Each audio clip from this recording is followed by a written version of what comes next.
What up, YouTube, man?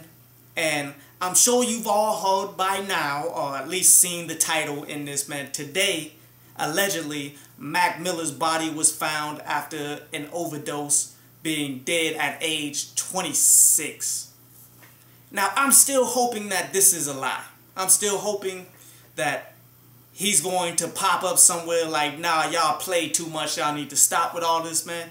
But if this is true, then, you know, the writing was on the wall for quite some time.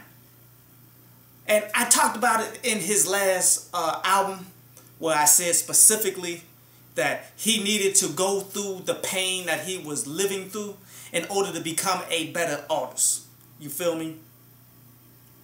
And I still stand by that because it did help him progress as an artist. But at the end of the day, man, he still needed to be alive. He still needed help. Like, when somebody talks so open and vivid about the things that they're going through and that they're trying to push past, you hardly ever see like a conclusion of it. Like, that's what the concept of the album was all pretty much, saying that he was drowning at one point, now he's swimming, so he overcame whatever it is he was going through. But obviously, if he needed to go and get high on the level of that he would OD and such, man, he was still fighting these things, man.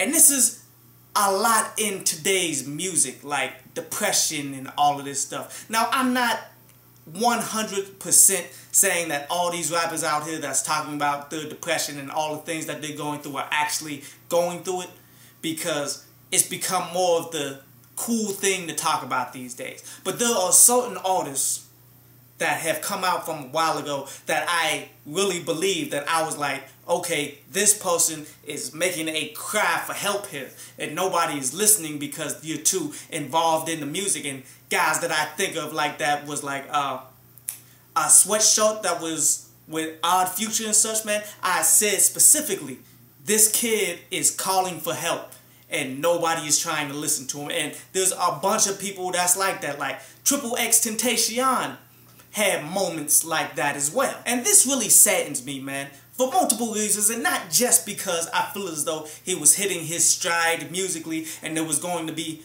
better music to come from him, but the aspect that he's so young, man. He's like 26 years old. Like, I'm well older than he was, man, and he definitely showed that he can do things on the highest level, and he seemed to be a pretty cool individual. And here's my thing, man.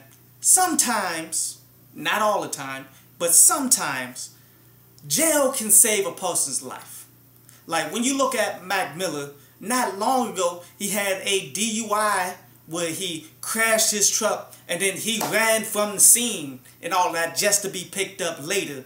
And they ended up giving him a slap on the wrist months later. Like, if they actually did the job, he might still be alive today. Like, people would be upset about it. Like, they wouldn't feel as though Mac Miller deserved to be in jail and all that, man. But yet, that honestly could have saved his life if somebody got in between. But yet, the money, the power, the fame, and maybe even his whiteness got involved in that, man, and let him go. Could it be that he was going down this path regardless? Could he have had deeper seated issues than what anybody has ever told us? Definitely, on all counts. You feel me? Like, we'll only be able to learn more as time goes, as people begin to delve into how he was going through life and such, man. And all I can say right now is, it is very disappointing. May Mac Miller rest in peace, man. He's gone way too soon. He definitely had opportunities to be great. He definitely seen life and lived it to its potential. But he definitely had much more to give, man. It's really sad to see anybody like this go.